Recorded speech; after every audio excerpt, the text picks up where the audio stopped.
മത്തായി ചാക്കോയുടെ അന്ത്യകൂദാശ വിവാദത്തിൽ ഇതുപോലെ മാന്യൻ എന്ന് നമ്മൾ കരുതുന്ന ഒരാൾ നികൃഷ്ട ജീവിയാണ് എന്ന് ബിഷപ്പിനെ കുറിച്ച് പറഞ്ഞു. നിന്ദ്യമായ ഭാഷയിൽ അദ്ദേഹത്തെ സംസാരിച്ചു. ഇപ്പോ വെള്ളാപ്പള്ളി നടേശൻ പിണറായി വിജയൻ ഭക്തനാണെന്ന് പറഞ്ഞിട്ടും ഒരക്ഷരം മിണ്ടുന്നില്ല വേണു.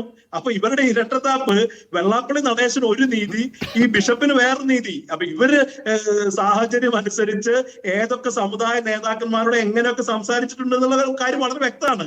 ഇപ്പോ വേണുവും CPM-ന്റെ പ്രതിനിധിയും പറഞ്ഞൊരു കാര്യമുണ്ട്, ഞങ്ങൾ ഗോൾ പോസ്റ്റ് മാറുന്നു എന്നാ. ഇവിടെ ഗോൾ പോസ്റ്റ് മാറിയത് ആരാ?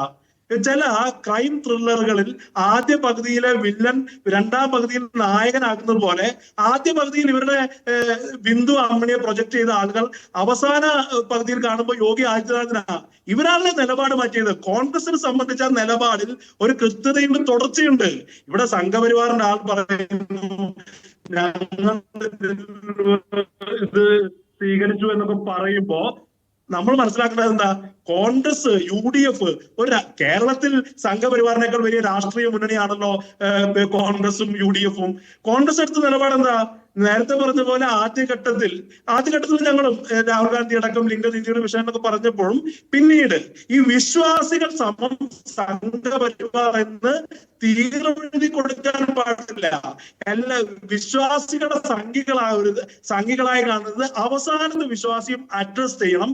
വിശ്വാസികളെ സംഘപരിവാറുമായി സമീകരിക്കരുത് എന്നുള്ള രാഷ്ട്രീയ ഇവിടെ കൃത്യമായി ആദ്യം ഈ പറയുന്ന വലിയ ഞങ്ങളൊക്കെ പിന്തിരിപ്പന്മാർ, അവരാണ് പുരോഗമന കാര്യങ്ങളെന്ന് പറഞ്ഞ ആളുകൾ വളരെ കൃത്യമായ നിലപാട് മാറ്റിയില്ലേ? ഞങ്ങളെ സംബന്ധിച്ച് SNDP ആയാലും NSS ആയാലും ഞങ്ങളെ എതിർത്തിട്ടുമുണ്ട്, ഞങ്ങളെ അനുകൂലിച്ചിട്ടുണ്ടെന്നേ.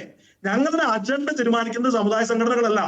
ഞങ്ങൾ പിന്നെ ഈ പറയുന്ന സുകുമാരൻ നായർ ഞങ്ങളെ എതിർത്താൽ, അല്ലെ വെള്ളാപ്പള്ളി നടേശൻ ഞങ്ങളെ എതിർത്താൽ, കോൺഗ്രസ് എല്ലാ കാലത്തും മിതമായ ഭാഷയുടെ മറുപടി പറയാറുള്ളൂ. അതിന്റെ അർത്ഥം ഞങ്ങളുടെ അജണ്ട ഏതെങ്കിലും സമുദായ സംഘടനകൾ തീരുമാനിക്കാൻ ഞങ്ങൾ നിന്നു കൊടുക്കുമെന്നല്ല.